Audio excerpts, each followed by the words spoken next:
This e-text is otherwise provided to you, as is no other. Warranties of any kind, express or implied, are made to you as to the e-text or any medium it may be on, including but not limited to warranties of merchantability or fitness for a particular purpose. Some states do not allow disclaimers of implied warranties or the exclusion or limitation of consequential damages, so the above disclaimers and exclusions may not apply to you, and you may have other legal rights. Indemnity: you will indemnify and hold the project, its directors, officers, members, and agents harmless from all liability, cost, and expense, including legal fees, that arise directly or indirectly from any of the following that you do or cause: 1. Distribution of this e-text, 2. Alteration, modification, or addition to the e-text, or 3. Any defect. Distribution under Project Gutenberg TM. You may distribute copies of this e-text electronically, or by disc, book, or any other medium if you either delete this small print and all other references to Project Gutenberg, or 1. Only give exact copies of it. Among other things, this requires that you do not remove, alter, or modify the e-text or this small print statement. You may, however, if you wish, distribute this e-text in machine-readable binary, compressed, markup, or proprietary form, including any form resulting from conversion by word processing or hypertext software, but only so long as either *, the e-text, when displayed, is clearly readable, and does not contain characters other than those intended by the author of the work, although tilde, asterisk, and underline, underscore, characters may be used to convey punctuation intended by the author, and additional characters may be used to indicate hypertext links, or asterisk. The e-text may be readily converted by the reader at no expense into plain ASCII, EBCDIC, or equivalent form by the program that displays the e-text, as is the case, for instance, with most word processors, or asterisk. You provide, or agree to also provide on request at no additional cost, fee, or expense, a copy of the e-text in its original plain ASCII form, or in EBCDIC or other equivalent proprietary form. 2. Honor the e-text refund and replacement provisions of this small print statement. 3. Pay a trademark license fee to the project of 20% of the net profits you derive, calculated using the method you already used to calculate your applicable taxes. If you don't derive profits, no royalty is due.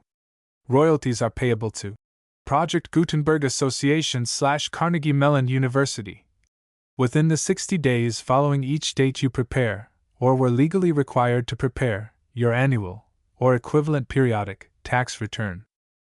What if you want to send money even if you don't have to?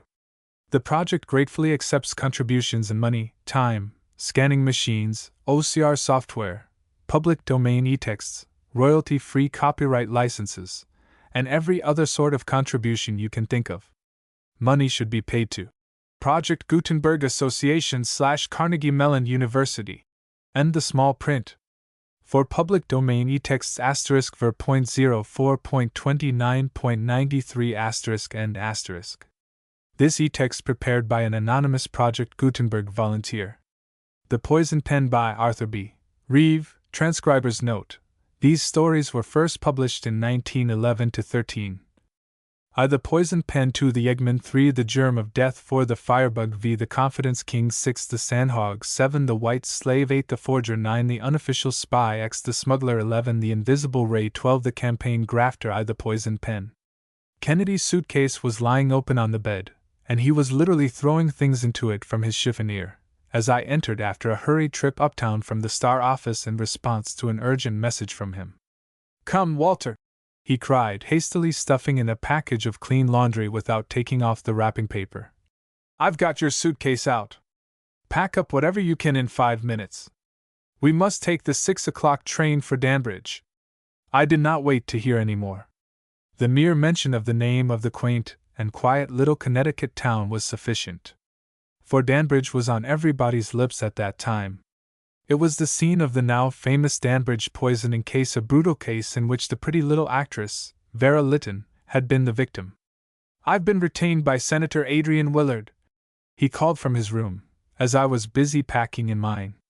The Willard family believe that young Dr. Dixon is the victim of a conspiracy, or at least Alma Willard does, which comes to the same thing, and well, the senator called me up on long distance and offered me anything I would name in reason to take the case. Are you ready? Come on, then. We've simply got to make that train. As we settled ourselves in the smoking compartment of the Pullman, which for some reason or other we had to ourselves, Kennedy spoke again for the first time since our frantic dash across the city to catch the train. Now let us see, Walter, he began. We've both read a good deal about this case in the papers. Let's try to get our knowledge in an orderly shape before we tackle the actual case itself. Ever been in Danbridge? I asked.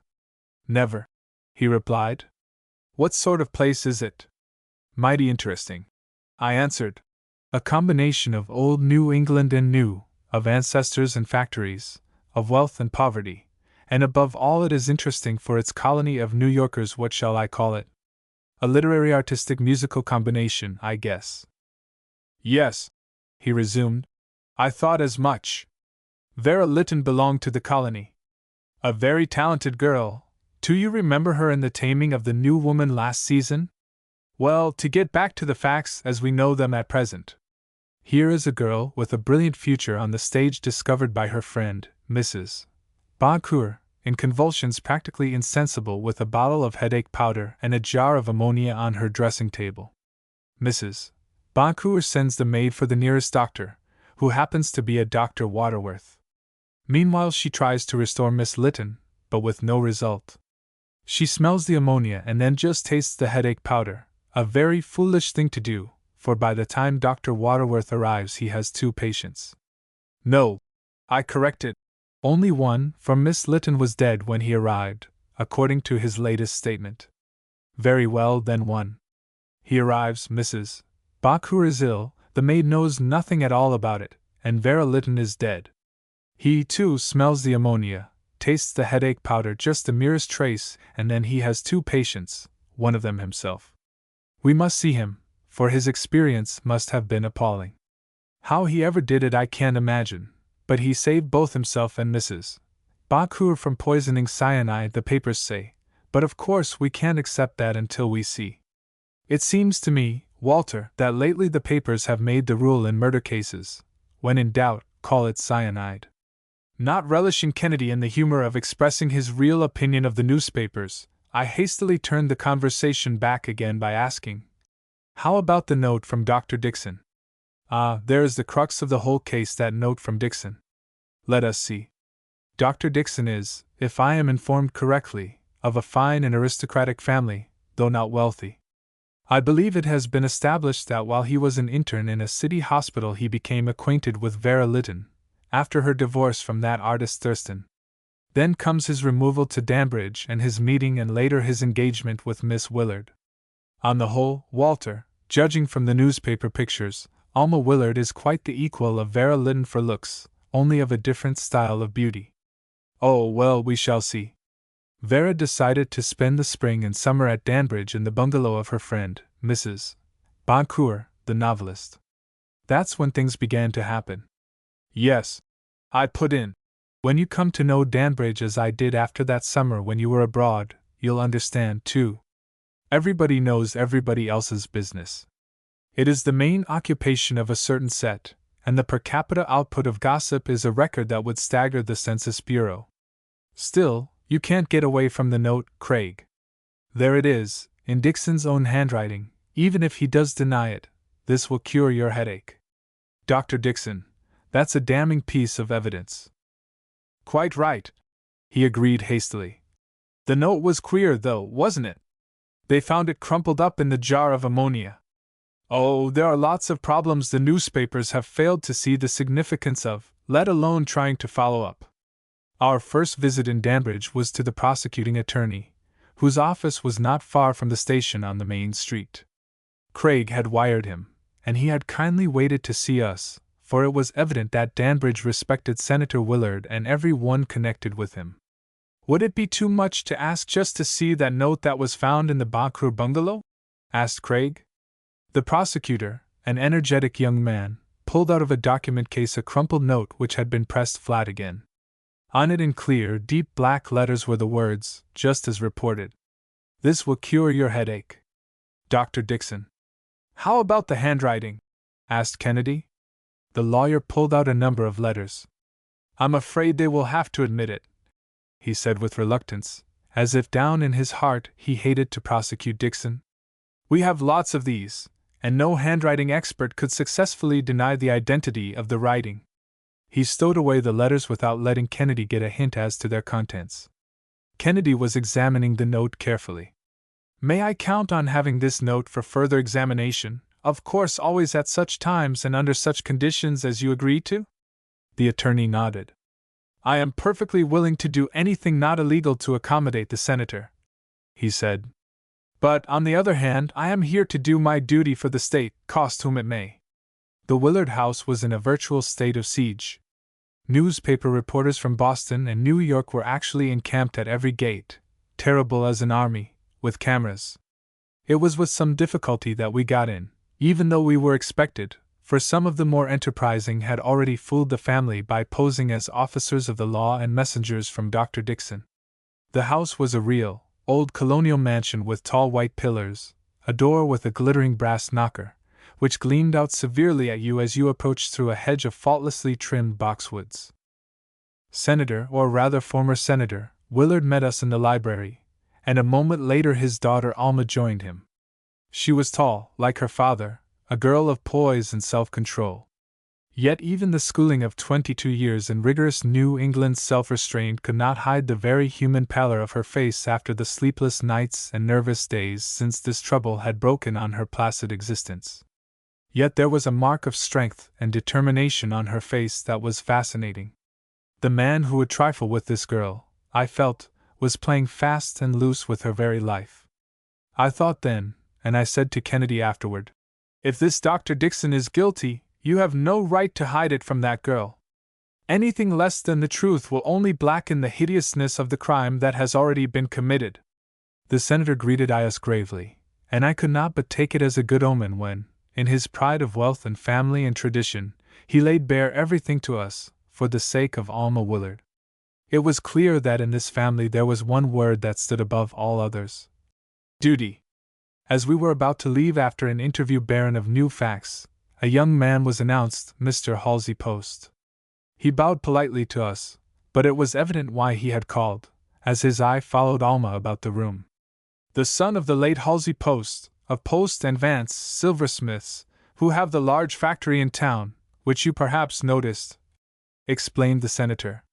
"My daughter has known him all her life. A very fine young man." Later, we learned that the senator had bent every effort toward securing Halsey Post as a son-in-law, but his daughter had had views of her own on the subject. Post waited until Alma had withdrawn before he disclosed the real object of his visit. In almost a whisper, lest she should still be listening, he said, "There is a story about town that Vera Lytton's former husband, an artist named Thurston, was here just before her death." Senator Willard leaned forward as if expecting to hear Dixon immediately acquitted. None of us was prepared for the next remark. "And the story goes on to say that he threatened to make a scene over a wrong he says he has suffered from Dixon. I don't know anything more about it, and I tell you only because I think you ought to know what Danbridge is saying under its breath." We shook off the last of the reporters who affixed themselves to us, and for a moment Kennedy dropped in at the little bungalow to see Mrs. Boncoeur. She was much better, though she had suffered much. She had taken only a pinhead of the poison, but it had proved very nearly fatal. "Had Miss Lytton any enemies whom you think of, people who were jealous of her professionally or personally?" asked Craig. "I should not even have said Dr. Dixon was an enemy," she replied evasively. "But this Mr. Thurston," put in Kennedy quickly. "One is not usually visited in perfect friendship by a husband who has been divorced." She regarded him keenly for a moment. "Halsey Post told you that?" she said. "No one else knew he was here. But Halsey Post was an old friend of both Vera and Mr. Thurston before they separated. By chance he happened to drop in the day Mr. Thurston was here, and later in the day I gave him a letter to forward to Mr. Thurston, which had come after the artist left. I'm sure no one else knew the artist. He was here the morning of the day she died, And that's every bit I'm going to tell you about him, so there. I don't know why he came or where he went. That's a thing we must follow up later," remarked Kennedy as we made our adieus. "Just now I want to get the facts in hand. The next thing on my program is to see this Dr. Waterworth." We found the doctor still in bed, in fact, a wreck as the result of his adventure. He had little to correct in the facts of the story which had been published so far. But there were many other details of the poisoning he was quite willing to discuss frankly. "It was true about the jar of ammonia?" asked Kennedy. "Yes," he answered. "It was standing on her dressing table with the note crumpled up in it, just as the papers said." "And you have no idea why it was there?" "I didn't say that. I can guess. Fumes of ammonia are one of the antidotes for poisoning of this kind." "But Vera Lytton could hardly have known that," objected Kennedy. "No, of course not. But she probably did know that ammonia is good for just that sort of faintness which she must have experienced after taking the powder. Perhaps she thought of sal volatile, I don't know. But most people know that ammonia in some form is good for faintness of this sort, even if they don't know anything about cyanides and—" "Then it was cyanide?" interrupted Craig. "Yes," he replied slowly. It was evident that he was suffering great physical and nervous anguish as the result of his too intimate acquaintance with the poisons in question. "I will tell you precisely how it was, Professor Kennedy. When I was called in to see Miss Lytton, I found her on the bed. I pried open her jaws and smelled the sweetish odor of the cyanogen gas. I knew then what she had taken, and at the moment she was dead. In the next room I heard someone moaning. The maid said that it was Mrs. Boncoeur, and that she was deathly sick. I ran into her room, and though she was beside herself with pain, I managed to control her, though she struggled desperately against me.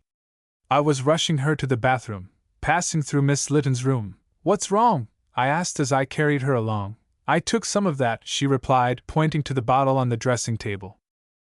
'I put a small quantity of its crystal contents on my tongue. Then I realized the most tragic truth of my life. I had taken one of the deadliest poisons in the world. The odor of the released gas of cyanogen was strong. But more than that, the metallic taste and the horrible burning sensation told of the presence of some form of mercury, too. In that terrible moment my brain worked with the incredible swiftness of light. In a flash I knew that if I added malic acid to the mercury perchloride of mercury or corrosive sublimate, I would have calomel or subchloride of mercury, the only thing that would switch the poison out of my system and Mrs. Boncour's. Seizing her about the waist, I hurried into the dining room. On a sideboard was a dish of fruit. I took 2 apples. I made her eat one, core and all. I ate the other. The fruit contained the malic acid I needed to manufacture the calomel, and I made it right there in nature's own laboratory. But there was no time to stop. I had to act just as quickly to neutralize that cyanide too. Remembering the ammonia, I rushed back with Mrs. Boncoeur, and we inhaled the fumes. Then I found a bottle of peroxide of hydrogen. I washed out her stomach with it, and then my own. Then I injected some of the peroxide into various parts of her body. The peroxide of hydrogen and hydrocyanic acid, you know, make oxamide, which is a harmless compound. The maid put Mrs. Boncoeur to bed, saved. I went to my house, a wreck. Since then I have not left this bed. With my legs paralyzed I lie here, expecting each hour to be my last. Would you taste an unknown drug again to discover the nature of a probable poison?" asked Craig. "I don't know," he answered slowly, "but I suppose I would. In such a case a conscientious doctor has no thought of self. He is there to do things, and he does them, according to the best that is in him. In spite of the fact that I haven't had 1 hour of unbroken sleep since that fatal day, I suppose I would do it again." When we were leaving, I remarked, "That is a martyr to science. Could anything be more dramatic than his willing penalty for his devotion to medicine?" We walked along in silence. "Walter, did you notice he said not a word of condemnation of Dixon, though the note was before his eyes? Surely Dixon has some strong supporters in Danbridge, as well as enemies." The next morning we continued our investigation. We found Dixon's lawyer, Leland, in consultation with his client in the bare cell of the county jail. Dixon proved to be a clear-eyed, clean-cut young man. The thing that impressed me most about him, aside from the prepossession in his favor due to the faith of Alma Willard, was the nerve he displayed, whether guilty or innocent. Even an innocent man might well have been staggered by the circumstantial evidence against him, and the high tide of public feeling, in spite of the support that he was receiving. Leland, we learned, had been very active.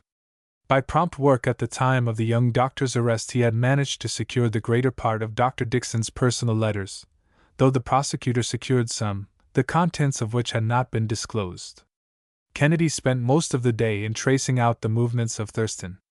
Nothing that proved important was turned up, and even visits to nearby towns failed to show any sales of cyanide or sublimate to any one not entitled to buy them. Meanwhile, in turning over the gossip of the town, one of the newspapermen ran across the fact that the Bancourt bungalow was owned by the Posts, and that Halsey Post, as the executor of the estate, was a more frequent visitor than the mere collection of the rent would warrant. Mrs. Bancourt maintained a stolid silence that covered a seething internal fury when the newspaperman in question hinted that the landlord and tenant were on exceptionally good terms. It was after a fruitless day of such search that we were sitting in the reading room of the Fairfield Hotel. Leland entered. His face was positively white. Without a word he took us by the arm and led us across Main Street and up a flight of stairs to his office. Then he locked the door. "What's the matter?" asked Kennedy. "When I took this case," he said, "I believed down in my heart that Dixon was innocent. I still believe it, but my faith has been rudely shaken. I feel that you should know about what I have just found. As I told you, we secured nearly all of Dr. Dixon's letters. I had not read them all then, but I have been going through them tonight. Here is a letter from Vera Lytton herself. You will notice it is dated the day of her death." He laid the letter before us. It was written in a curious grayish-black ink in a woman's hand, and read, "Dear Harris, since we agreed to disagree we have at least been good friends, if no longer lovers. I am not writing in anger to reproach you with your new love, so soon after the old. I suppose Alma Willard is far better suited to be your wife than is a poor little actress rather looked down on in this Puritan society here. But there is something I wish to warn you about, for it concerns us all intimately. We are in danger of an awful mix-up if we don't look out. Mr. Thurston, I had almost said my husband, though I don't know whether that is the truth or not, who has just come over from New York, tells me that there is some doubt about the validity of our divorce.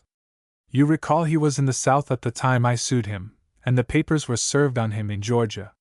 He now says the proof of service was fraudulent, and that he can set aside the divorce.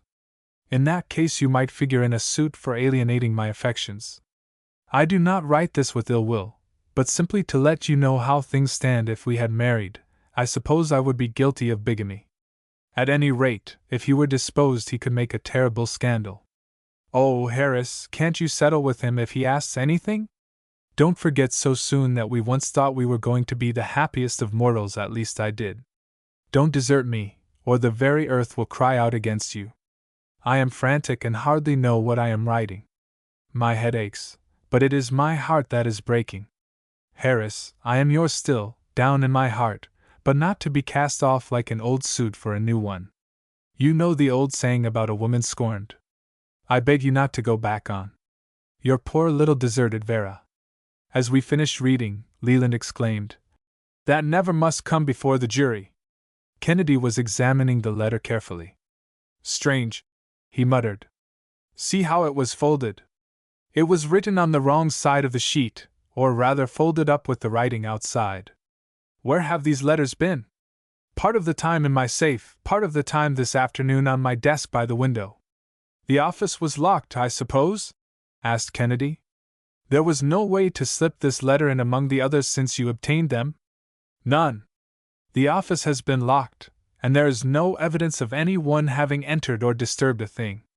He was hastily running over the pile of letters as if looking to see whether they were all there. Suddenly he stopped. "Yes," he exclaimed excitedly. "One of them is gone." Nervously he fumbled through them again. "One is gone," he repeated, looking at us startled. What was it about? Asked Craig. It was a note from an artist, Thurston, who gave the address of Mrs. Boncour's bungalow. I see you have heard of him. He asked Dixon's recommendation of a certain patent headache medicine. I thought it possibly evidential, and I asked Dixon about it. He explained it by saying that he did not have a copy of his reply, but as near as he could recall, he wrote that the compound would not cure a headache except at the expense of reducing heart action dangerously. He says he sent no prescription.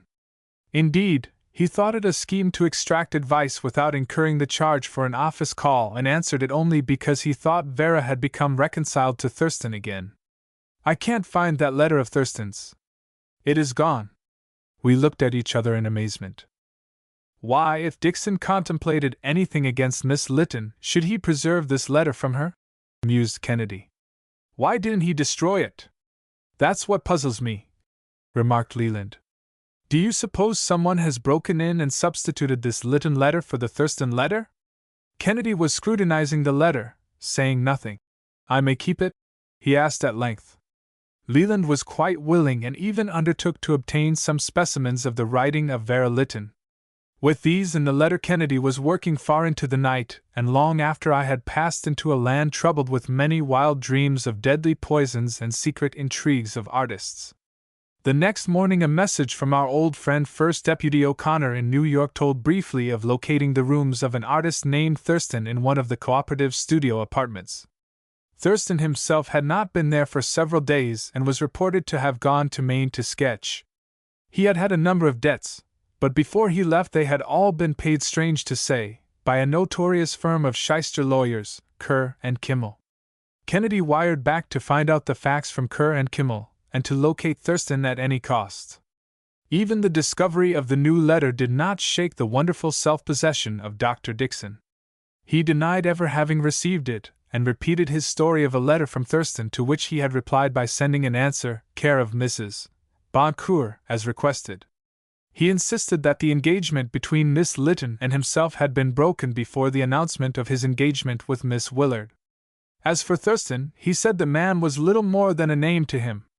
He had known perfectly all the circumstances of the divorce, but had had no dealings with Thurston and no fear of him.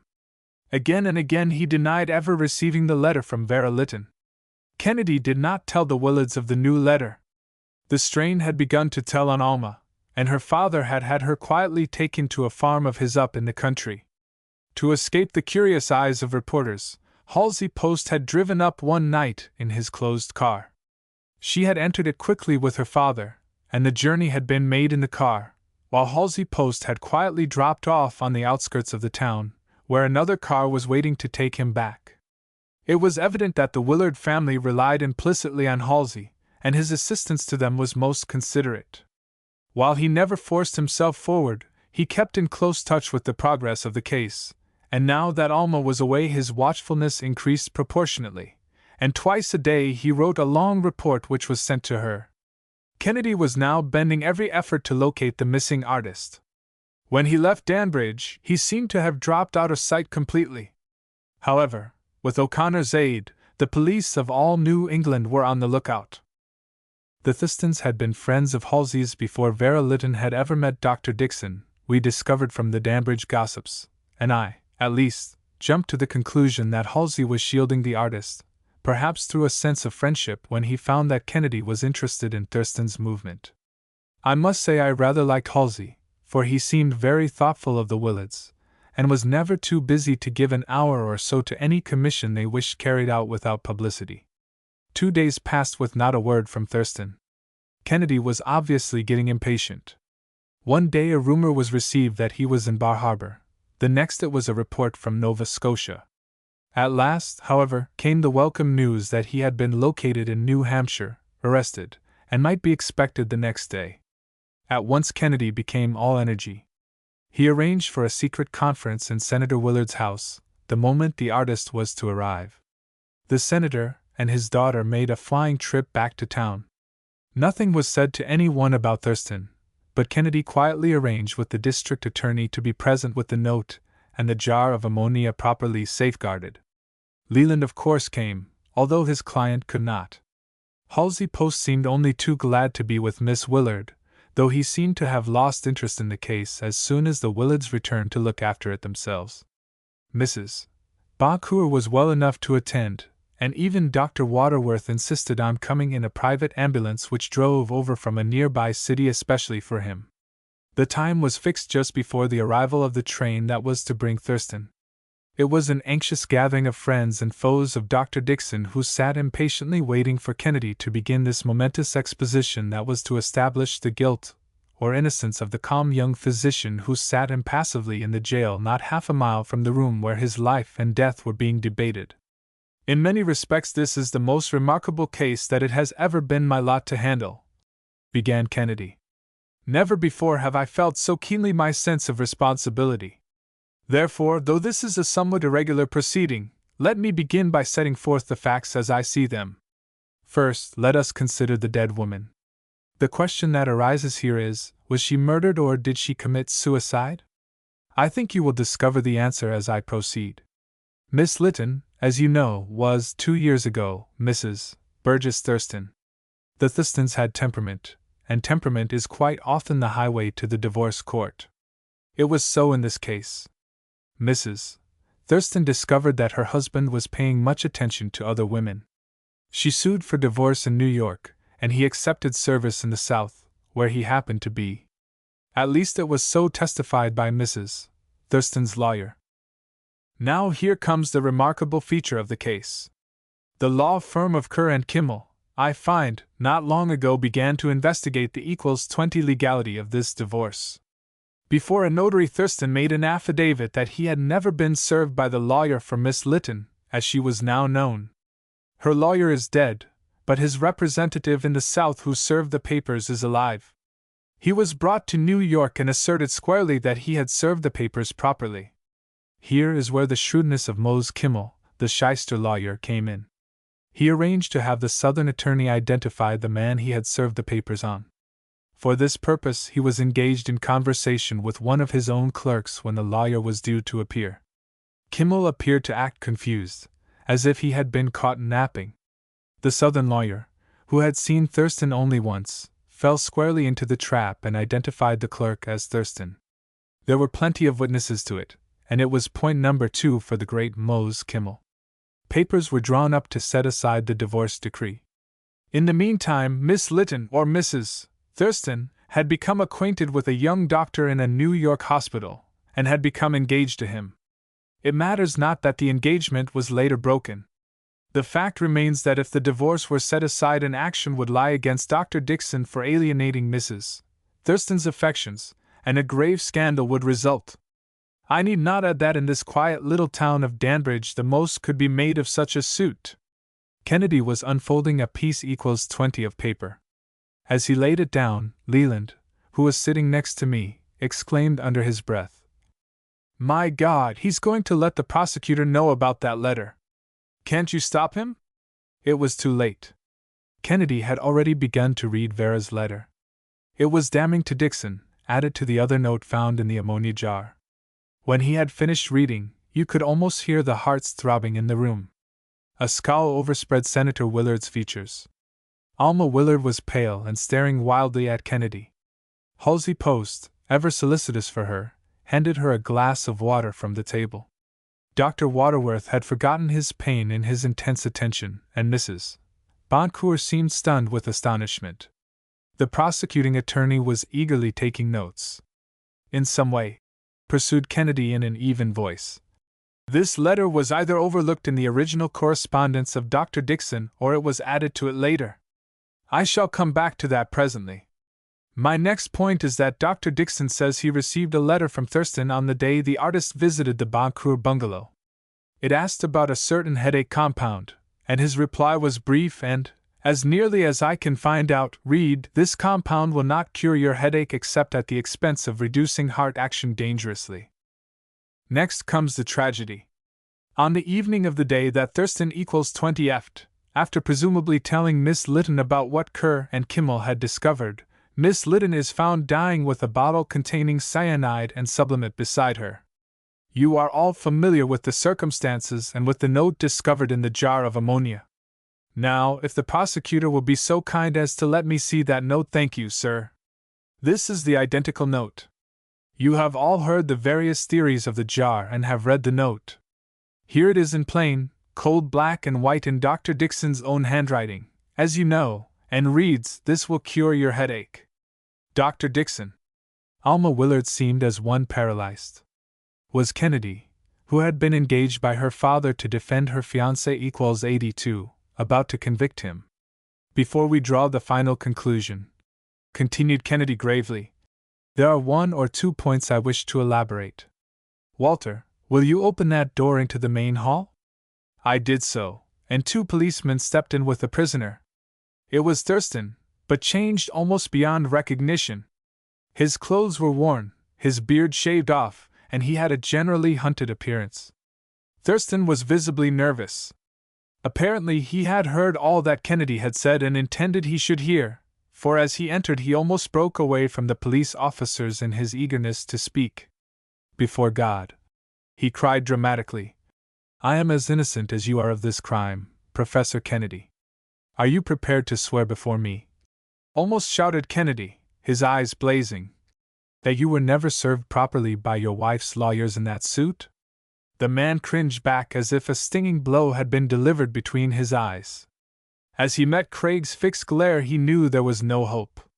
Slowly, as if the words were being wrung from him syllable by syllable, he said in a muffled voice, No, I perjured myself. I was served in that suit. But— And you swore falsely before Kimmel that you were not? Persisted Kennedy. Yes, he murmured. But— And you are prepared now to make another affidavit to that effect? Yes, he replied. If— No buts or ifs, Thurston, cried Kennedy sarcastically. What did you make that affidavit for? What is your story? Kimmel sent for me. I did not go to him. He offered to pay my debts if I would swear to such a statement. I did not ask why or for whom. I swore to it and gave him a list of my creditors. I waited until they were paid.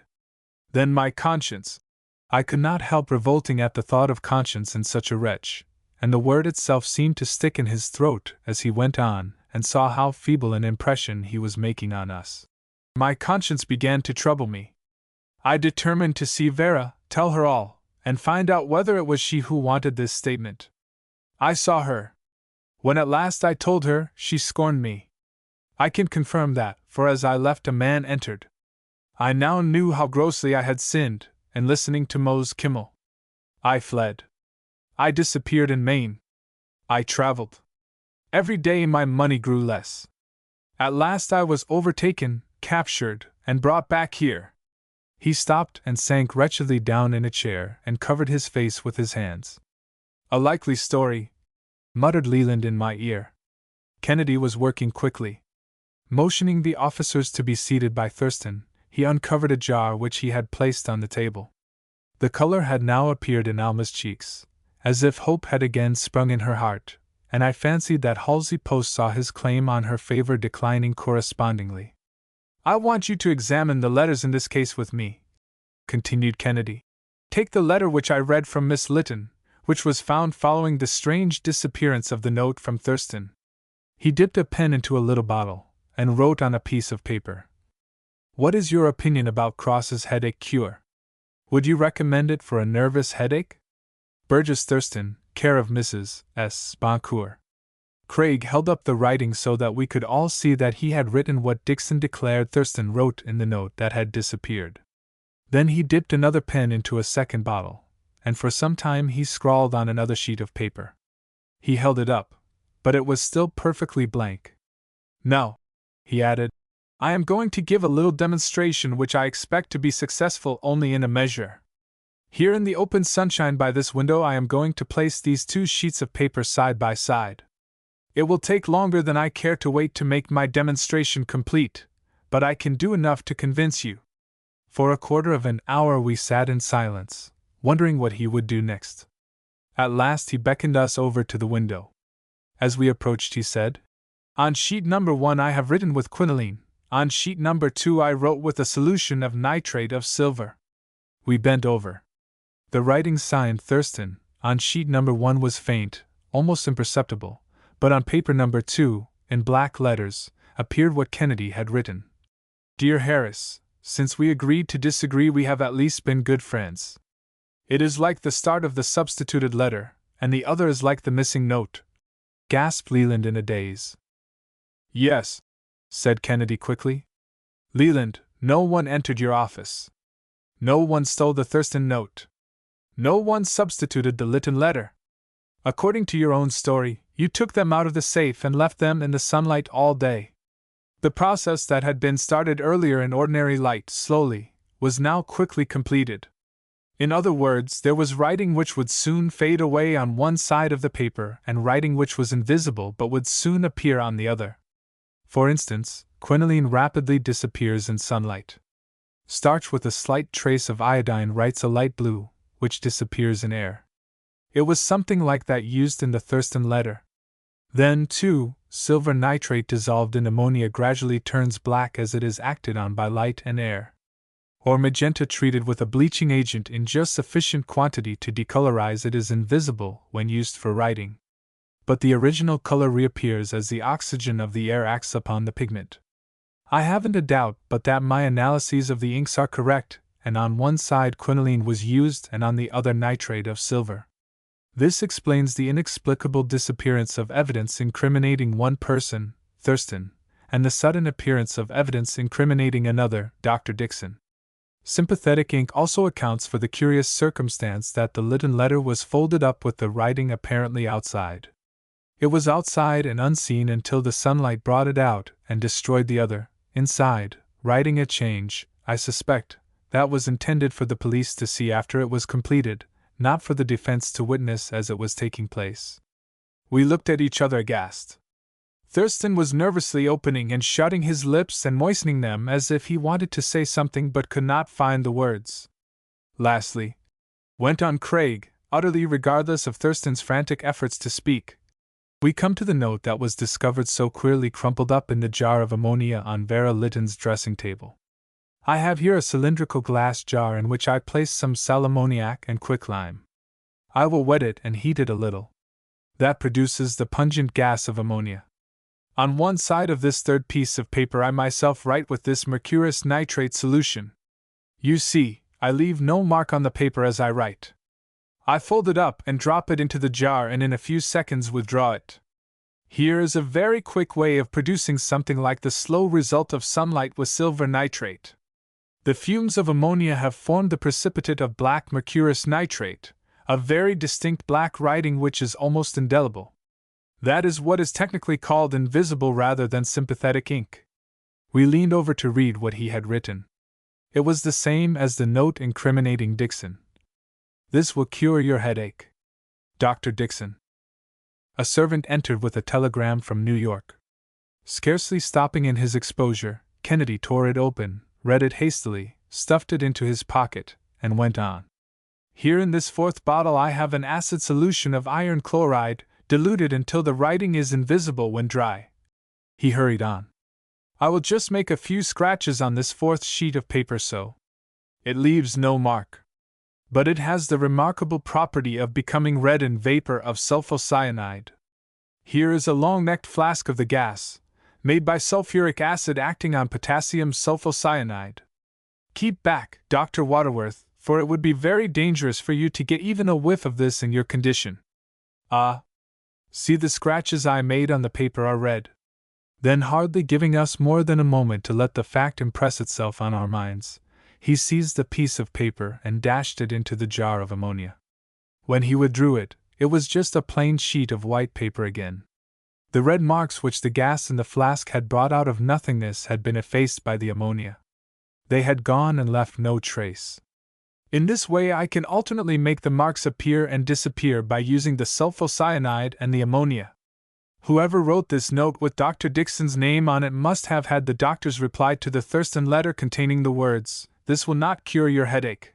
He carefully traced the words, holding the genuine note up to the light with a piece of paper over it, leaving out the word "not," and using only such words as he needed. This note was then destroyed. But he forgot that after he had brought out the red writing by the use of the sulfocyanide, and though he could count on Vera Lytton's placing the note in the jar of ammonia and hence obliterating the writing, while at the same time the invisible writing in the mercurous nitrate involving Dr. Dixon's name would be brought out by the ammonia indelibly on the other side of the note, he forgot. Kennedy was now speaking eagerly and loudly. That the sulfocyanide vapors could always be made to bring back to accuse him the words that the ammonia had blotted out. Before the prosecutor could interfere, Kennedy had picked up the note found in the ammonia jar beside the dying girl and had jammed the state's evidence into the long-necked flask of sulfocyanide vapor. "Don't fear," he said, trying to pacify the now furious prosecutor. "It will do nothing to the Dixon writing. That is permanent now, even if it is only a tracing." When he withdrew the note, there was writing on both sides, the black of the original note, and something in red on the other side. We crowded around, and Craig read it with as much interest as any of us. "Before taking the headache powder, be sure to place the contents of this paper in a jar with a little warm water." Commented Craig. This was apparently on the outside wrapper of a paper folded about some sal ammoniac and quicklime. It goes on. "Just drop the whole thing in, paper and all. Then if you feel a faintness from the medicine, the ammonia will quickly restore you. 1 spoonful of the headache powder swallowed quickly is enough." No name was signed to the directions, but they were plainly written, and "paper and all" was underscored heavily. Craig pulled out some letters. "I have here specimens of writing of many persons connected with this case, but I can see at a glance which one corresponds to the writing on this red death warrant by an almost inhuman fiend. I shall, however, leave that part of it to the handwriting experts to determine at the trial. Thurston, who was the man whom you saw enter the Bancroft bungalow as you left the constant visitor?" Thurston had not yet regained his self-control, but with trembling forefinger he turned and pointed to Halsey Post. "Yes, ladies and gentlemen," cried Kennedy as he slapped the telegram that had just come from New York down on the table decisively. "Yes, the real client of Kerr and Kimmel, who bent Thurston to his purposes, was Halsey Post, once secret lover of Vera Lytton till threatened by scandal, and Danbridge Halsey Post, graduate in technology, student of sympathetic inks, forger of the Vera Lytton letter and the other notes, and dealer in cyanides in the silversmithing business, fortune hunter for the Willard millions with which to recoup the Post and Vance losses, and hence rival of Dr. Dixon for the love of Alma Willard. That is the man who wielded the poisoned pen. Dr. Dixon is innocent." 2. The Eggman. "Hello? Yes, this is Professor Kennedy. I didn't catch the name. Oh, yes, President Blake of the Standard Burglary Insurance Company. What really? The Branford pearls stolen? Made chloroformed? Yes, I'll take the case. You'll be up in half an hour? All right, I'll be here. Goodbye." It was through this brief and businesslike conversation over the telephone that Kennedy became involved in what proved to be one of the most dangerous cases he had ever handled. At the mention of the Branford pearls, I involuntarily stopped reading, and listened, not because I wanted to pry into Craig's affairs, but because I simply couldn't help it. This was news that had not yet been given out to the papers, and my instinct told me that there must be something more to it than the bare statement of the robbery. "Someone has made a rich haul," I commented. "It was reported, I remember, when the Branford pearls were bought in Paris last year that Mrs. Branford paid upward of £1,000,000 for the collection. Blake is bringing up his shrewdest detective to cooperate with me in the case," added Kennedy. "Blake, I understand, is the head of the Burglary Insurance Underwriters Association, too? This will be a big thing, Walter, if we can carry it through." It was the longest half-hour that I ever put in, waiting for Blake to arrive. When he did come, it was quite evident that my surmise had been correct. Blake was one of those young old men who are increasingly common in business today. There was an air of dignity and keenness about his manner that showed clearly how important he regarded the case. So anxious was he to get down to business that he barely introduced himself and his companion, Special Officer Maloney, a typical private detective. "Of course you haven't heard anything except what I have told you over the wire," he began, going right to the point. "We were notified of it only this noon ourselves, and we haven't given it out to the papers yet, though the local police in Jersey are now on the scene. The New York police must be notified tonight, so that whatever we do must be done before they muss things up. We've got a clue that we want to follow up secretly. These are the facts." In the terse, straightforward language of the up-to-date man of efficiency, he sketched the situation for us. The Brantford estate, you know, consists of several acres on the mountain back of Montclair, overlooking the valley, and surrounded by even larger estates. Brantford, I understand, is in the west with a party of capitalists, inspecting a reported find of potash salts. Mrs. Brantford closed up the house a few days ago and left for a short stay at Palm Beach. Of course they ought to have put their valuables in a safe deposit vault. But they didn't. They relied on a safe that was really one of the best in the market, a splendid safe, I may say. Well, it seems that while the master and mistress were both away, the servants decided on having a good time in New York. They locked up the house securely, there's no doubt of that, and just went. That is, they all went except Mrs. Brantford's maid, who refused to go for some reason or other. We've got all the servants, but there's not a clue to be had from any of them. They just went off on a bus, that's clear. They admit it. Now, when they got back early this morning, they found the maid in bed dead. There was still a strong odor of chloroform about the room. The bed was disarranged as if there had been a struggle. A towel had been wrapped up in a sort of cone, saturated with chloroform, and forcibly held over the girl's nose. The next thing they discovered was the safe blown open in a most peculiar manner. I won't dwell on that. We're going to take you out there and show it to you after I've told you the whole story. Here's the real point. It looks all right, so far. The local police say that the thief or thieves, whoever they were, apparently gained access by breaking a back window. That's mistake number one. Tell Mr. Kennedy about the window, Maloney. It's just simply this, responded the detective. When I came to look at the broken window, I found that the glass had fallen outside in such a way as it could not have fallen if the window had been broken from the outside. The thing was a blind. Whoever did it got into the house in some other way and then broke the glass later to give a false clue. And, concluded Blake, taking his cigar between his thumb and forefinger and shaking it to give all possible emphasis to his words, we have had our agent at Palm Beach on long-distance phone twice this afternoon. Mrs. Brantford did go to Palm Beach. She did not engage rooms in any hotel there. And furthermore, she never had any intention of going there. By a fortunate circumstance, Maloney picked up a hint from one of the servants, and he has located her at the Grattan Inn in this city. In other words, Mrs. Brantford has stolen her own jewels from herself in order to collect the burglary insurance, a common enough thing in itself, but never to my knowledge done on such a large scale before. The insurance man sank back in his chair and surveyed us sharply. But, interrupted Kennedy slowly, how about Dash? I know the maid, continued Blake. I do not mean that Mrs. Brantford did the actual stealing. Oh no, that was done by a yeggman of experience. He must have been above the average, but everything points to the work of a yeggman. She hired him. But he overstepped the mark when he chloroformed the maid. For a moment Kennedy said nothing. Then he remarked, let us go out and see the safe.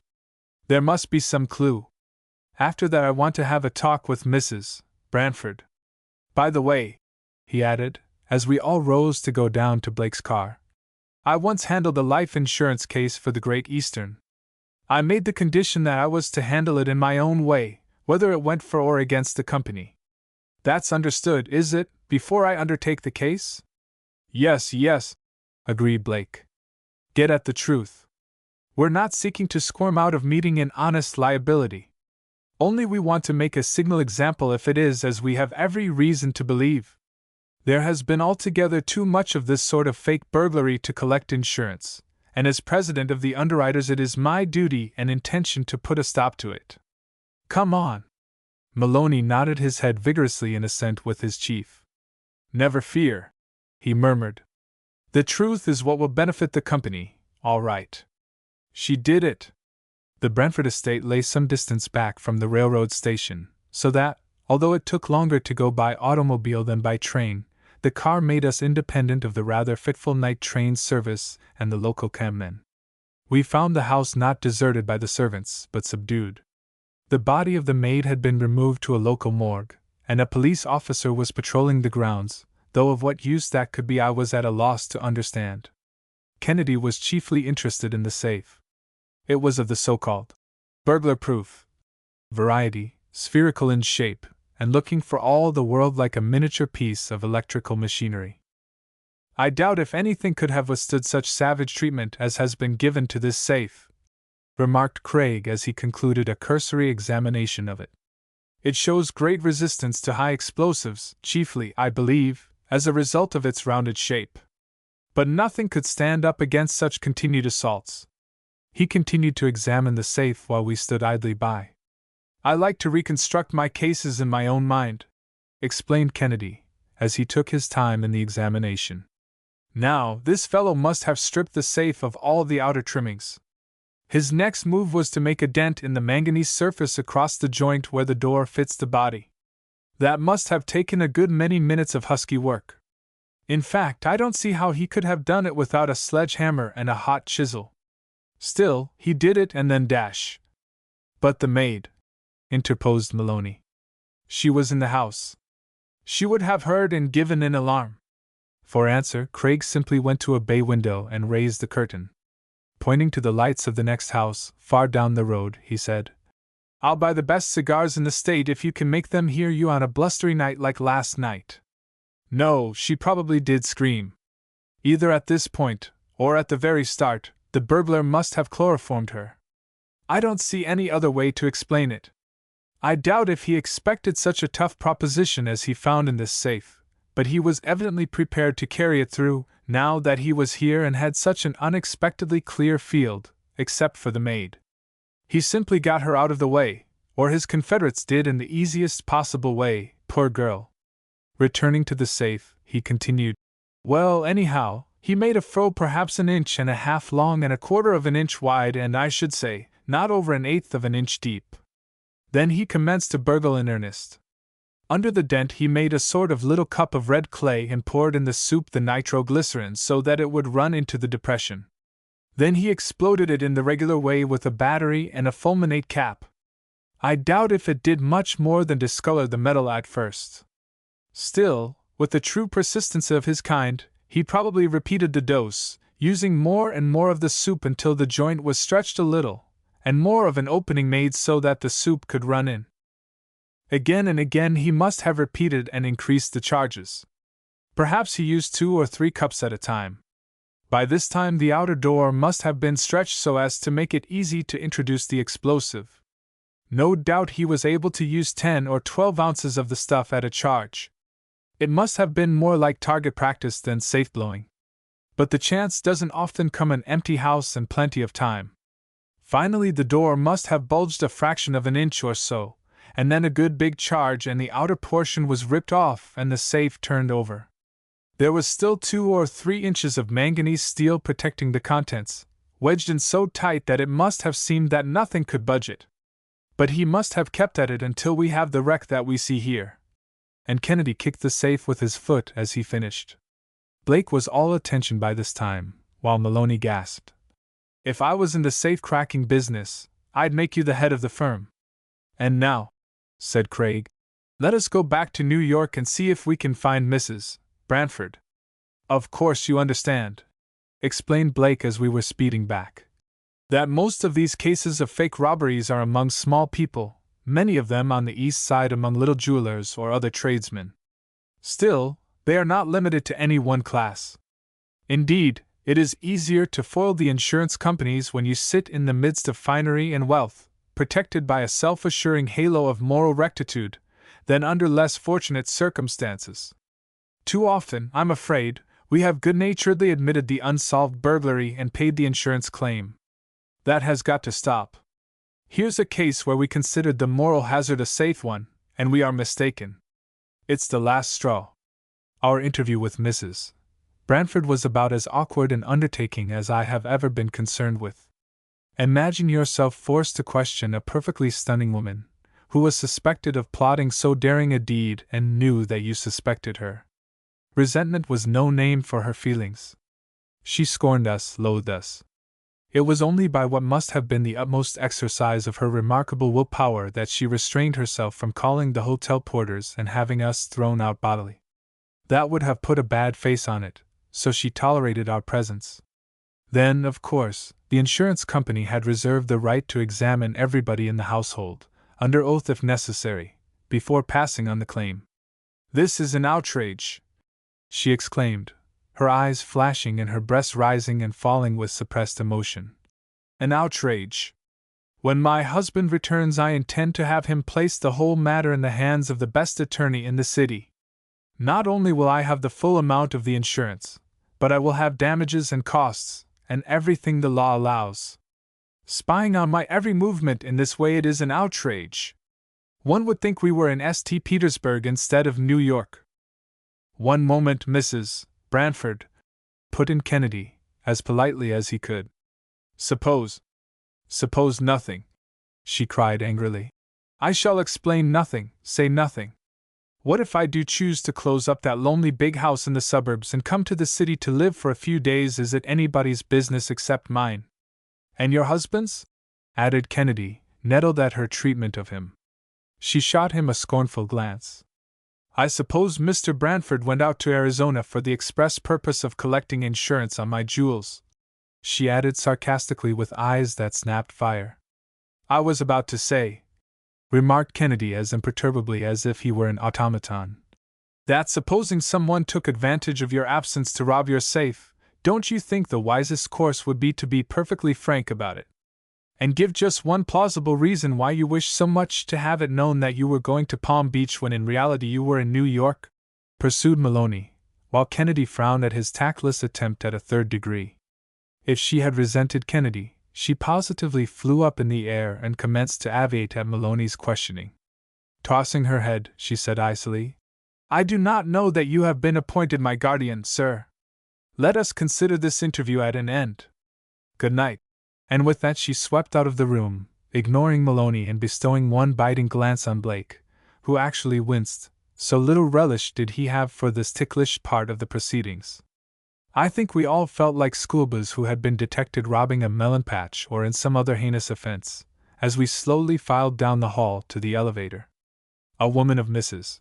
Brantford's stamp so readily and successfully puts one in the wrong that I could easily comprehend why Blake wanted to call on Kennedy for help in what otherwise seemed a plain case.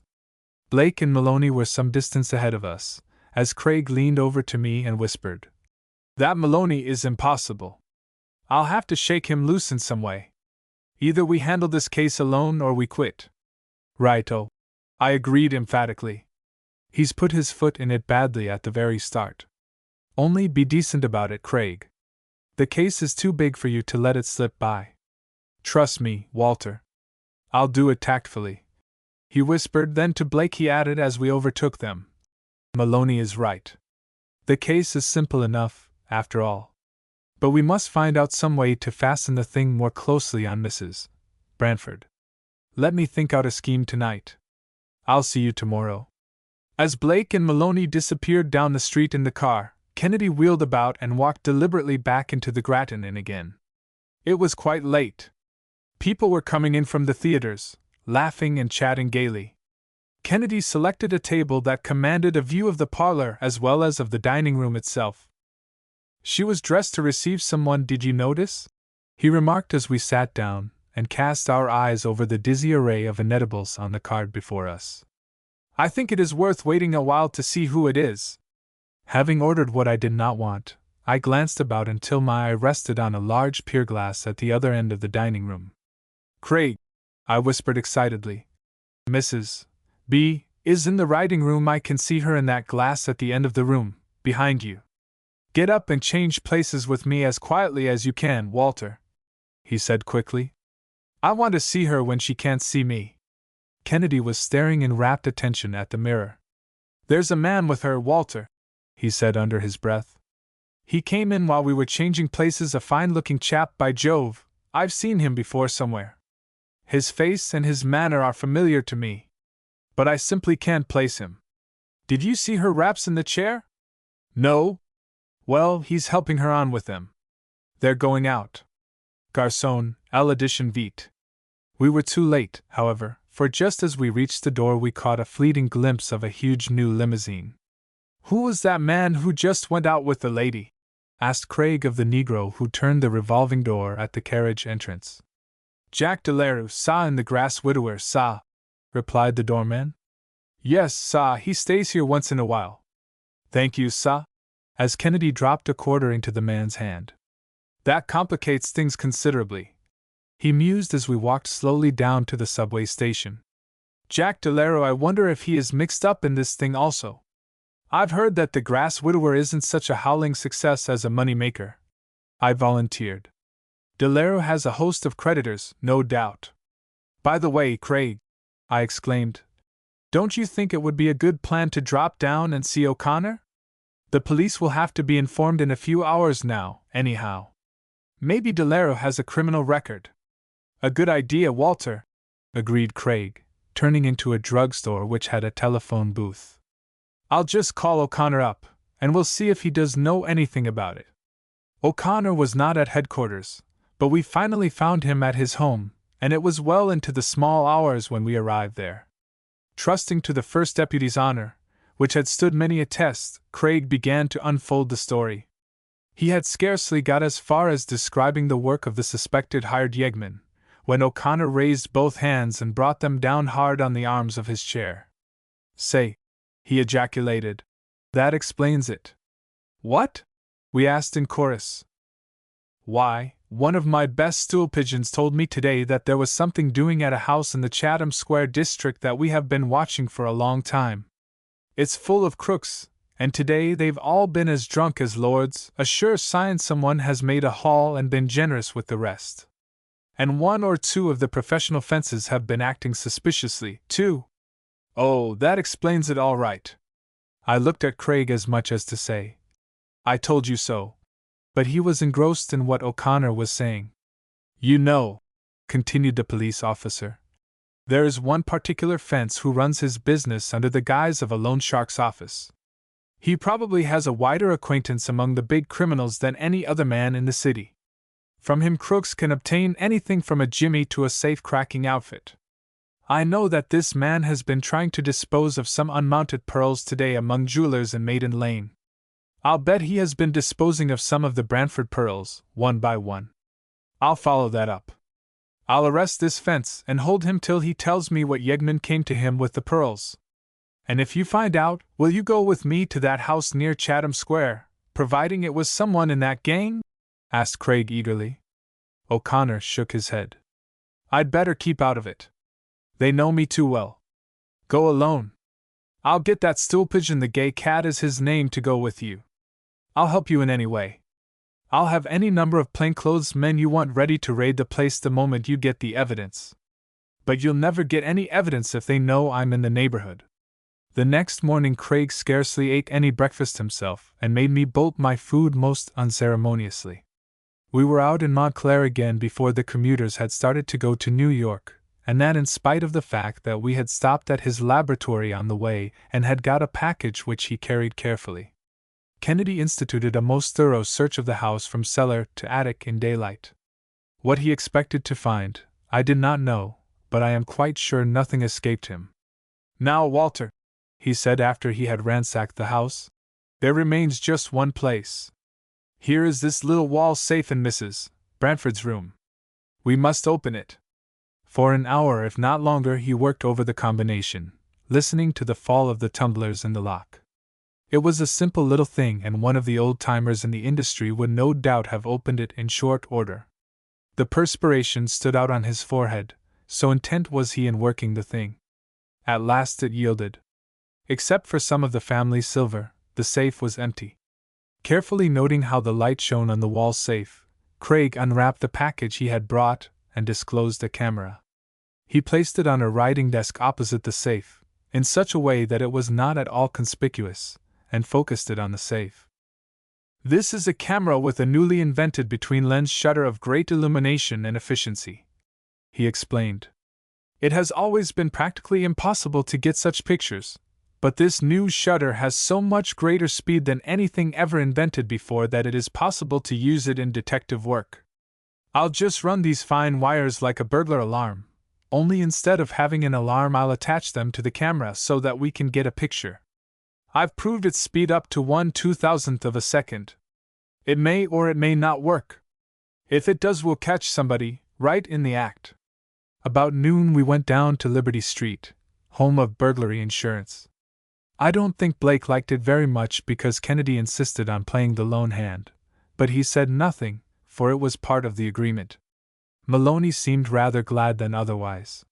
He had been combing out some tangled clues of his own about Mrs. Brantford. Still, Kennedy smoothed things over by complimenting the detective on his activity, and indeed he had shown remarkable ability in the first place in locating Mrs. Brantford. I started out with the assumption that the Brantfords must have needed money for some reason or other, said Maloney. So I went to the commercial agencies today and looked up Brantford. I can't say he has been prosperous. Nobody has been in Wall Street these days, and that's just the thing that causes an increase in fake burglaries. Then there is another possibility, he continued triumphantly. I had a man up at the Grattan Inn, and he reports to me that Mrs. Brantford was seen with the actor Jack Delara last night. I imagine they quarreled, for she returned alone, much agitated, in a taxicab. Any way you look at it, the clues are promising whether she needed money for Brantford's speculations or for the financing of that rake Delara. Maloney regarded Craig with the air of an expert who could afford to patronize a good amateur but after all an amateur. Kennedy said nothing, and of course I took the cue. Yes, agreed Blake. You see, our original hypothesis was a pretty good one. Meanwhile, of course, the police are floundering around in a bog of false scents.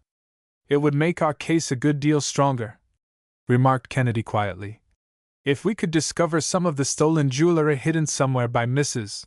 Brantford herself. He said nothing of his own unsuccessful search through the house, but continued. What do you suppose she has done with the jewels? She must have put them somewhere before she got the yeggman to break the safe. She'd hardly trust them in his hands. But she might have been foolish enough for that. Of course, it's another possibility that he really got away with them. I doubt if she has them at Grattan Inn, or even if she would personally put them in a safe deposit vault. Perhaps Delara figures in that end of it. We must let no stone go unturned.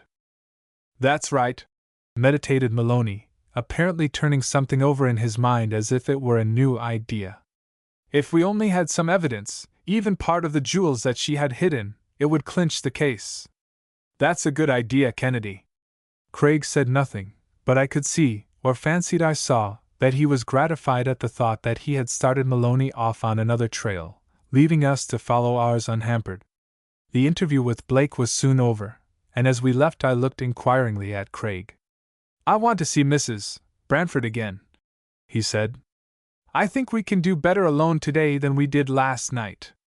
I must say I half expected that she would refuse to see us, and was quite surprised when the page returned with the request that we go up to her suite. It was evident that her attitude toward us was very different from that of the first interview. Whether she was ruffled by the official presence of Blake, or the officious presence of Maloney, she was at least politely tolerant of us. Or was it that she at last began to realize that the toils were closing about her, and that things began to look unmistakably black? Kennedy was quick to see his advantage. Mrs. Brantford, he began. Since last night I have come into the possession of some facts that are very important. I have heard that several loose pearls which may or may not be yours have been offered for sale by a man on the Bowery who is what the yeggmen call a fence. Yeggman fence? She repeated. Mr. Kennedy, really I do not care to discuss the pearls any longer. It is immaterial to me what becomes of them. My first desire is to collect the insurance. If anything is recovered I am quite willing to deduct that amount from the total. But I must insist on the full insurance, or the return of the pearls. As soon as Mr. Brantford arrives I shall take other steps to secure redress. A boy rapped at the door and brought in a telegram which she tore open nervously. He will be here in 4 days, she said, tearing the telegram petulantly, and not at all as if she were glad to receive it. Is there anything else that you wish to say? She was tapping her foot on the rug as if anxious to conclude the interview. Kennedy leaned forward earnestly, and played his trump card boldly. "Do you remember that scene in The Grass Widower?" he said slowly. "Where Jack Delara meets his runaway wife at the masquerade ball?" She colored slightly, but instantly regained her composure. "Vaguely," she murmured, toying with the flowers in her dress. "In real life," said Kennedy, his voice purposely betraying that he meant it to have a personal application, "husbands do not forgive even rumors of shall we say affinities? Much less the fact. In real life," she replied, "wives do not have affinities as often as some newspapers and plays would have us believe. I saw Delara after the performance last night," went on Kennedy inexorably. "I was not seen, but I saw, and he was with."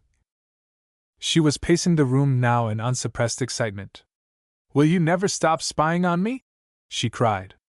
"Must my every act be watched and misrepresented?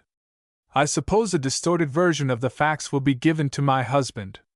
Have you no chivalry, or justice, or mercy?" she pleaded, stopping in front of Kennedy. "Mrs. Brantford," he replied coldly, "I cannot promise what I shall do. My duty is simply to get at the truth about the pearls. If it involves some other person, it is still my duty to get at the truth.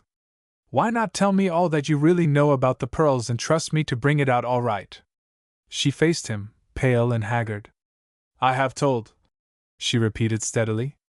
"I cannot tell any more. I know nothing more." Was she lying? I was not expert enough in feminine psychology to judge, but down in my heart I knew that the woman was hiding something behind that forced steadiness. What was it she was battling for? We had reached an impasse. It was after dinner when I met Craig at the laboratory. He had made a trip to Montclair again, where his stay had been protracted because Maloney was there, and he wished to avoid him. He had brought back the camera, and had had another talk with O'Connor, at which he had mapped out a plan of battle. "We are to meet the gay cat at the City Hall at 9 o'clock, explained Craig laconically. "We are going to visit a haunt of yeggmen, Walter, that few outsiders have ever seen. Are you game? O'Connor and his men will be close by hiding, of course." "I suppose so," I replied slowly. "But what excuse are you going to have for getting into this yegg resort?" "Simply that we are two newspaper men looking for an article, without names, dates, or places, just a good story of yeggmen and tramps. I've got a little, we'll call it a little camera outfit that I'm going to sling over my shoulder. You are the reporter, remember, and I'm the newspaper photographer. They won't pose for us, of course, but that will be all right. Speaking about photographs, I got one out at Montclair that is interesting. I'll show it to you later in the evening, and in case anything should happen to me, Walter, you'll find the original plate locked here in the top drawer of my desk. I guess we'd better be getting downtown." The house to which we were guided by the gay cat was on a cross street within a block or two of Chatham Square. If we had passed it casually in the daytime, there would have been nothing to distinguish it above the other ramshackle buildings on the street, except that the other houses were cluttered with children and baby carriages, while this one was vacant, the front door closed, and the blinds tightly drawn. As we approached, a furtive figure shambled from the basement areaway and slunk off into the crowd for the night's business of pocket-picking or second-story work. I had had misgivings as to whether we would be admitted at all, I might almost say hopes, but the gay cat succeeded in getting a ready response at the basement door. The house itself was the dilapidated ruin of what had once been a fashionable residence in the days when society lived in the then suburban Bowery. The iron handrail on the steps was still graceful, though rusted and insecure.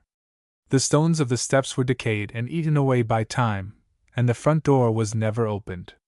As we entered the low basement door, I felt that those who entered here did indeed abandon hope. Inside, the evidences of the past grandeur were still more striking. What had once been a drawing room was now the general assembly room of the resort. Broken-down chairs lined the walls, and the floor was generously sprinkled with sawdust. A huge pot-bellied stove occupied the center of the room, and by it stood a box of sawdust plentifully discolored with tobacco juice. 3 or 4 of the guests, there was no register, in this yeggman's hotel, were seated about the stove discussing something in a language that was English, to be sure, but of a variation that only a yegg could understand. I noted the once handsome white marble mantel, now stained by age, standing above the unused grate. Double folding doors led to what, I imagine, was once a library. Dirt and grime indescribable were everywhere. There was the smell of old clothes and old cooking, the race odors of every nationality known to the metropolis.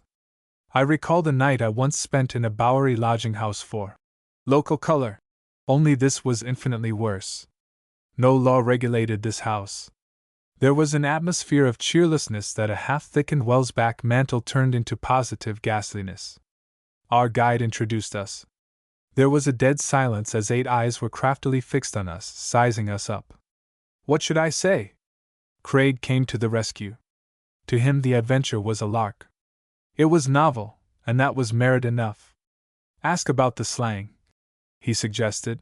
That makes a picturesque story. It seemed to me innocuous enough, so I engaged in conversation with a man whom the gay cat had introduced as the proprietor. Much of the slang I already knew by hearsay, such as bulls, for policemen, a mouthpiece, for a lawyer to defend one when he is ditched or arrested. In fact, as I busily scribbled away, I must have collected a lexicon of 100 words or so for future reference. And names? I queried. You have some queer nicknames. Oh, yes, replied the man.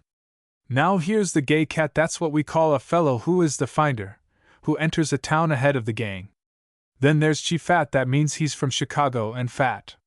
And Pit Slim, he's from Pittsburgh and… Ah, cut it, broke in one of the others. Pit Slim'll be here tonight. He'll give you the devil if he hears you talking to reporters about him. The proprietor began to talk of less dangerous subjects. Craig succeeded in drawing out from him the egg recipe for making soup. It's here in this cipher, said the man, drawing out a dirty piece of paper. It's well known, and you can have this. Here's the key. It was written by Deefy Smith, and the police pinched it. Craig busily translated the curious document. Take 10 or a dozen sticks of dynamite, crumble it up fine, and put it in a pan or washbowl, then pour over it enough alcohol, wood or pure, to cover it well. Stir it up well with your hands, being careful to break all the lumps. Leave it set for a few minutes. Then get a few yards of cheesecloth and tear it up in pieces and strain the mixture through the cloth into another vessel. Wring the sawdust dry and throw it away. The remains will be the soup and alcohol mixed. Next, take the same amount of water as you used of alcohol and pour it in. Leave the whole set for a few minutes. Very interesting, commented Craig. Safe blowing in one lesson by correspondence school. The rest of this tells how to attack various makes, doesn't it? Just then a thin man in a huge, worn ulster came stamping upstairs from the basement, his collar up and his hat down over his eyes. There was something indefinably familiar about him, but as his face and figure were so well concealed, I could not tell just why I thought so.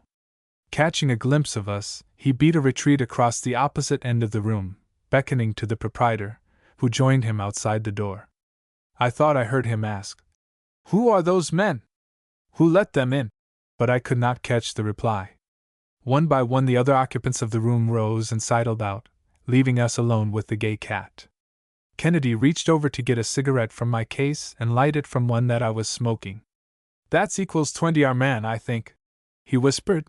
Pit Slim. I said nothing, but I would have been willing to part with a large section of my bank account to be up on the Chatham Square station of the elevated just then. There was a rush from the half-open door behind us. Suddenly everything turned black before me. My eyes swam. I felt a stinging sensation on my head and a weak feeling about the stomach. I sank half-conscious to the floor. All was blank, but dimly, I seemed to be dragged and dropped down hard. How long I lay there I don't know. Kennedy says it was not over 5 minutes. It may have been so, but to me it seemed an age. When I opened my eyes I was lying on my back on a very dirty sofa in another room. Kennedy was bending over me with blood streaming from a long deep gash on his head. Another figure was groaning in the semi-darkness opposite. It was the gay cat. They blackjacked us, whispered Kennedy to me as I staggered to my feet. Then they dragged us through a secret passage into another house. How do you feel? All right. I answered, bracing myself against a chair, for I was weak from the loss of blood, and dizzy. I was sore in every joint and muscle. I looked about, only half comprehending. Then my recollection flooded back with a rush. We had been locked in another room after the attack, and left to be dealt with later. I felt in my pocket. I had left my watch at the laboratory, but even the dollar watch I had taken and the small sum of money in my pocketbook were gone. Kennedy still had his camera slung over his shoulder, where he had fastened it securely. Here we were, imprisoned, while Pitts Slim, the man we had come after, whoever he was making his escape. Somewhere across the street was O'Connor, waiting in a room as we had agreed. There was only one window in our room, and it opened on a miserable little dumbwaiter air shaft. It would be hours yet before his suspicions would be aroused and he would discover which of the houses we were held in. Meanwhile, what might not happen to us? Kennedy calmly set up his tripod. One leg had been broken in the roughhouse, but he tied it together with his handkerchief, now wet with blood. I wondered how he could think of taking a picture. His very deliberation set me fretting and fuming, and I swore at him under my breath. Still, he worked calmly ahead. I saw him take the black box and set it on the tripod. It was indistinct in the darkness. It looked like a camera, and yet it had some attachment at the side that was queer, including a little lamp. Craig bent and attached some wires about the box. At last he seemed ready. "Walter," he whispered, "roll that sofa quietly over against the door. There, now the table and that bureau, and wedge the chairs in. Keep that door shut at any cost. It's now or never, here goes." He stopped a moment and tinkered with the box on the tripod. "Hello? Hello? Hello? Is that you, O'Connor?" he shouted. I watched him in amazement. Was the man crazy? Had the blow affected his brain? Here he was, trying to talk into a camera. A little signaling bell in the box commenced to ring, as if by spirit hands. "Shut up in that room," growled a voice from outside the door. "By God, they've barricaded the door. Come on, pals, we'll kill the spies." A smile of triumph lighted up Kennedy's pale face. It works, he cried as the little bell continued to buzz. "This is a wireless telephone you perhaps have seen announced recently =20 good for several hundred feet through walls and everything. The inventor placed it in a box easily carried by a man, including a battery, and mounted on an ordinary camera tripod so that the user might well be taken for a traveling photographer. It is good in one direction only, but I have a signaling bell here that can be rung from the other end by Hertzian waves. Thank heaven, it's compact and simple. O'Connor," he went on, "it is as I told you. It was Pitts Slim. He left here 10 or 15 minutes ago, I don't know by what exit, but I heard them say they would meet at the Central Freight Yards at midnight. Start your plainclothes men out and send someone here, quick, to release us. We are locked in a room in the 4th or 5th house from the corner. There's a secret passage to the egg house. The gay cat is still unconscious, Jameson is groggy, and I have a bad scalp wound. They are trying to beat in our barricade. Hurry!" I think I shall never get straight in my mind the fearful 5 minutes that followed, the battering at the door, the oaths, the scuffle outside, the crash as the sofa, bureau, table, and chairs all yielded at once, and my relief when I saw the square-set, honest face of O'Connor and half a dozen plainclothes men holding the eggs who would certainly have murdered us this time to protect their pal in his getaway. The fact is, I didn't think straight until we were halfway uptown, speeding toward the railroad freight yards in O'Connor's car. The fresh air at last revived me, and I began to forget my cuts and bruises in the renewed excitement. We entered the yards carefully, accompanied by several of the railroad's detectives, who met us with a couple of police dogs.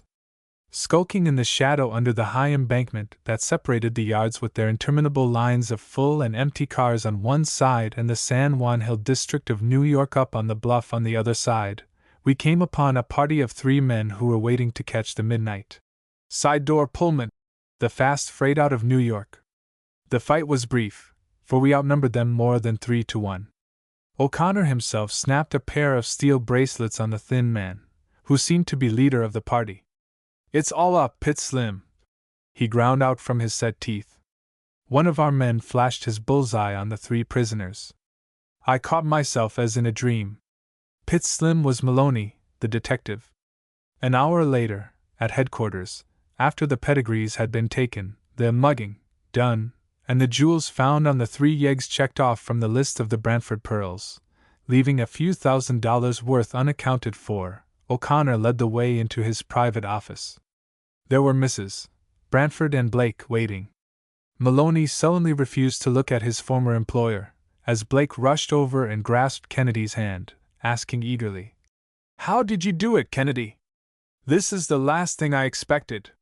Craig said nothing, but slowly opened a now crumpled envelope, which contained an unto-Ned print of a photograph. He laid it on the desk. "There is your yeggman at work," he said. We bent over to look. It was a photograph of Maloney in the act of putting something in the little wall safe in Mrs. Brantford's room.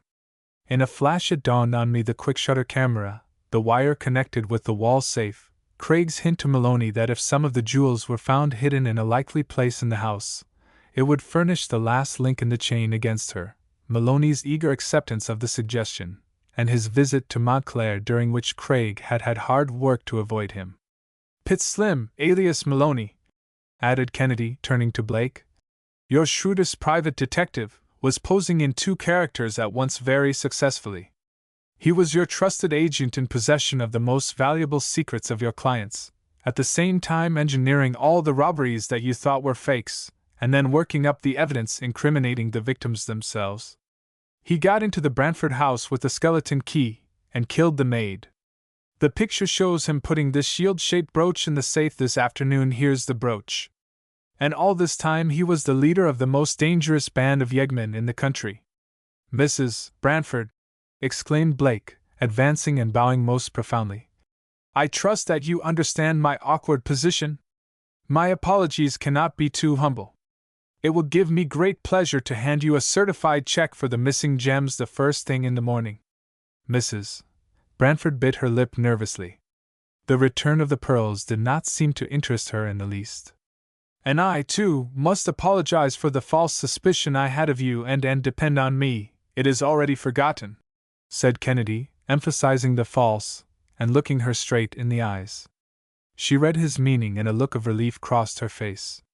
"Thank you," she murmured simply, then dropping her eyes she added in a lower tone which no one heard except Craig, "Mr. Kennedy, how can I ever thank you? Another night, and it would have been too late to save me from myself." 3. The germ of death. By this time I was becoming used to Kennedy's strange visitors and, in fact, had begun to enjoy keenly the uncertainty of not knowing just what to expect from them next. Still, I was hardly prepared one evening to see a tall, nervous foreigner stalk noiselessly and unannounced into our apartment, and hand his card to Kennedy without saying a word. "Dr. Nicholas Karkoff Hummer, Jameson, you must have forgotten to latch the door. Well, Dr. Karkoff, what can I do for you? It is evident something has upset you." The tall Russian put his forefinger to his lips and, taking one of our good chairs, placed it by the door. Then he stood on it and peered cautiously through the transom into the hallway. "I think I eluded him this time," he exclaimed, as he nervously took a seat. "Professor Kennedy, I am being followed. Every step that I take somebody shadows me, from the moment I leave my office until I return. It is enough to drive me mad. But that is only one reason why I have come here tonight. I believe that I can trust you as a friend of justice, a friend of Russian freedom?" He had included me in his earnest but somewhat vague query, so that I did not withdraw.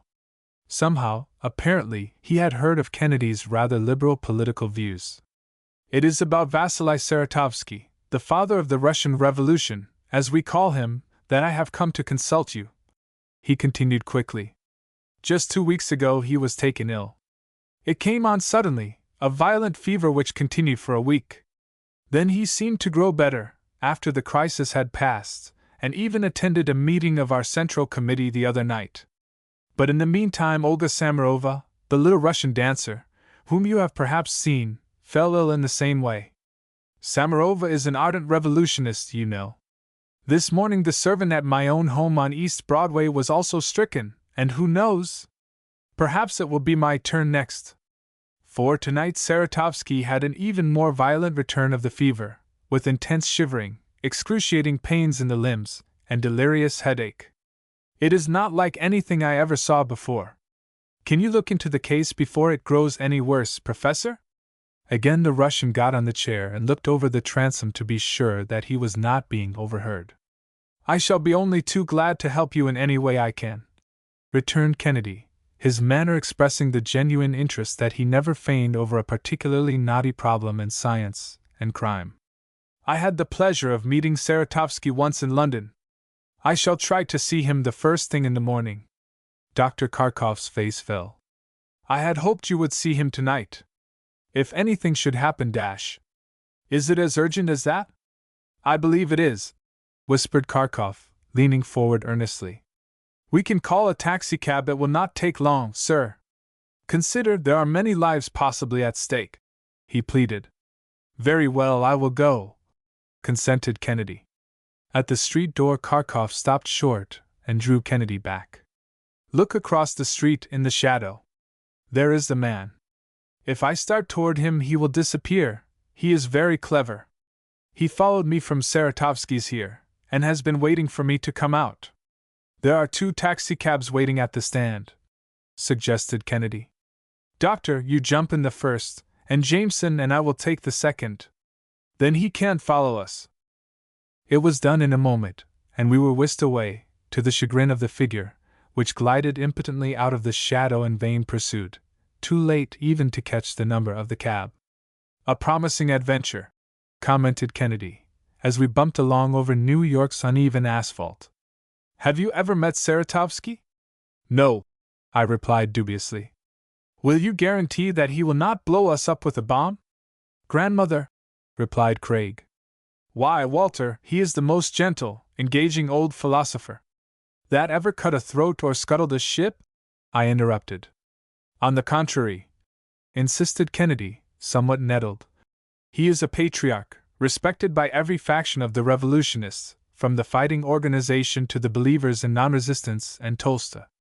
I tell you, Walter, the nation that can produce a man such as Saratovsky deserves and some day will win political freedom. I have heard of this Dr. Kharkov before, too. His life would be a short one if he were in Russia. A remarkable man, who fled after those unfortunate uprisings in 1905. Ah, we are on Fifth Avenue. I suspect that he is taking us to a club on the lower part of the avenue, where a number of the Russian reformers live, patiently waiting and planning for the great awakening in their native land. Kharkov's cab had stopped. Our quest had indeed brought us almost to Washington Square. Here we entered an old house of the past generation. As we passed through the wide hall, I noted the high ceilings, the old-fashioned marble mantels stained by time, the long, narrow rooms and dirty white woodwork, and the threadbare furniture of black walnut and horsehair. Upstairs in a small back room we found the venerable Saratovsky, tossing, half delirious with the fever, on a disordered bed. His was a striking figure in this sordid setting, with a high intellectual forehead and deep-set, glowing coals of eyes which gave a hint at the things which had made his life one of the strangest among all the revolutionists of Russia and the works he had done among the most daring. The brown dye was scarcely yet out of his flowing white beard, a relic of his last trip back to his fatherland, where he had eluded the secret police in the disguise of a German gymnasium professor. Saratovsky extended a thin, hot, emaciated hand to us, and we remained standing. Kennedy said nothing for the moment. The sick man motioned feebly to us to come closer. Professor Kennedy, he whispered, there is some deviltry afoot. The Russian autocracy would stop at nothing. Kharkov has probably told you of it. I am so weak. He groaned and sank back, overcome by a chill that seemed to rack his poor gaunt form. Kazanovich can tell Professor Kennedy something, doctor. I am too weak to talk, even at this critical time. Take him to see Boris and Ekaterina. Almost reverently we withdrew, and Kharkov led us down the hall to another room. The door was ajar, and a light disclosed a man in a Russian peasant's blouse, bending laboriously over a writing desk. So absorbed was he that not until Kharkov spoke did he look up. His figure was somewhat slight, and his face pointed and of an ascetic mold. Ah, he exclaimed. You have recalled me from a dream. I fancied I was on the old Mir with Ivan, one of my characters. Welcome, comrades. It flashed over me at once that this was the famous Russian novelist, Boris Kazanovich. I had not at first connected the name with that of the author of those gloomy tales of peasant life. Kazanovich stood with his hands tucked under his blouse. Night is my favorite time for writing, he explained. It is then that the imagination works at its best. I gazed curiously about the room. There seemed to be a marked touch of a woman's hand here and there. It was unmistakable. At last my eye rested on a careless heap of dainty wearing apparel on a chair in the corner. Where is Nevsky? Asked Dr. Kharkov, apparently missing the person who owned the garments. Ekaterina has gone to a rehearsal of the little play of Jushuni's Escape from Siberia and Betrayal by Rosenberg. She will stay with friends on East Broadway tonight. She has deserted me, and here I am all alone, finishing a story for one of the American magazines. Ah, Professor Kennedy, that is unfortunate, commented Kharkov. A brilliant woman is Mademoiselle Nevsky, devoted to the cause. I know only one who equals her, and that is my patient downstairs, the little dancer, Samarova. Samarova is faithful, Nevsky is a genius, put in Kazanovich. Kharkov said nothing for a time, though it was easy to see he regarded the actress highly. Samarova, he said at length to us, was arrested for her part in the assassination of Grand Duke Sergius and thrown into solitary confinement in the fortress of St. Peter and St. Paul. They tortured her, the beasts burned her body with their cigarettes.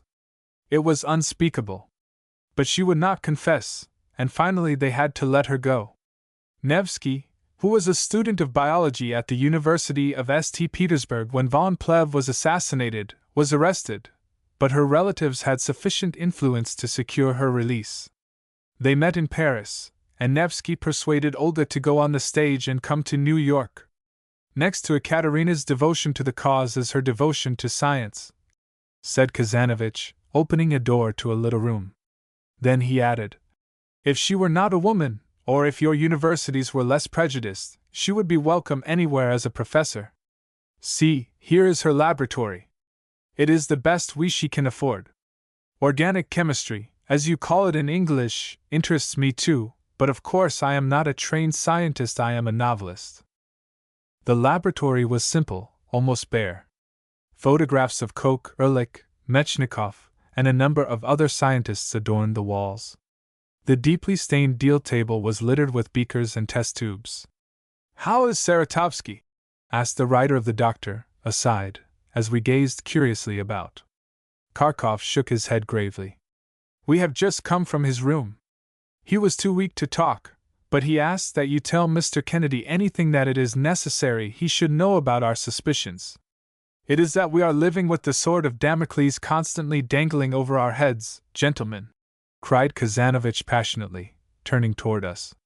You will excuse me if I get some cigarettes downstairs? Over them I will tell you what we fear. A call from Saratovsky took the doctor away also at the same moment, and we were left alone. A queer situation, Craig, I remarked, glancing involuntarily at the heap of feminine finery on the chair, as I sat down before Kazanovich's desk. Queer for New York, not for St. Petersburg, was his laconic reply, as he looked around for another chair. Everything was littered with books and papers, and at last he leaned over and lifted the dress from the chair to place it on the bed, as the easiest way of securing a seat in the scantily furnished room. A pocket-book and a letter fell to the floor from the folds of the dress. He stooped to pick them up, and I saw a strange look of surprise on his face. Without a moment's hesitation he shoved the letter into his pocket and replaced the other things as he had found them. A moment later Kazanovich returned with a large box of Russian cigarettes. Be seated, sir, he said to Kennedy, sweeping a mass of books and papers off a large divan. When Nevsky is not here the room gets sadly disarranged. I have no genius for order. Amid the clouds of fragrant light smoke we waited for Kazanovich to break the silence. Perhaps you think that the iron hand of the Russian Prime Minister has broken the backbone of revolution in Russia, he began at length. But because the Duma is subservient, it does not mean that all is over. Not at all. We are not asleep. Revolution is smoldering, ready to break forth at any moment. The agents of the government know it. They are desperate. There is no means they would not use to crush us. Their long arm reaches even to New York, in this land of freedom. He rose and excitedly paced the room. Somehow or other, this man did not prepossess me. Was it that I was prejudiced by a puritanical disapproval of the things that pass current in old-world morality?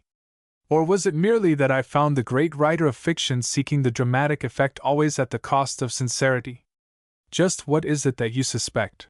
Asked Craig, anxious to dispense with the rhetoric and to get down to facts. Surely, when 3 persons are stricken, you must suspect something. Poison, replied Kazanowicz quickly. Poison, and of a kind that even the poison doctors of St. Petersburg have never employed. Dr. Kharkov is completely baffled. Your American doctors too were called in to see Saratovsky say it is the typhus fever. But Kharkov knows better. There is no typhus rash. Besides, and he leaned forward to emphasize his words, one does not get over typhus in a week and have it again as Saratovsky has. I could see that Kennedy was growing impatient. An idea had occurred to him, and only politeness kept him listening to Kazanowicz longer. Doctor, he said, as Kharkov entered the room again, do you suppose you could get some perfectly clean test tubes and sterile bouillon from Miss Nevsky's laboratory? I think I saw a rack of tubes on the table. Surely, answered Kharkov. You will excuse us, Mr. Kazanowicz, apologized Kennedy briskly. But I feel that I am going to have a hard day tomorrow, and by the way, would you be so kind as to come up to my laboratory sometime during the day, and continue your story? On the way out, Craig took the doctor aside for a moment, and they talked earnestly. At last Craig motioned to me.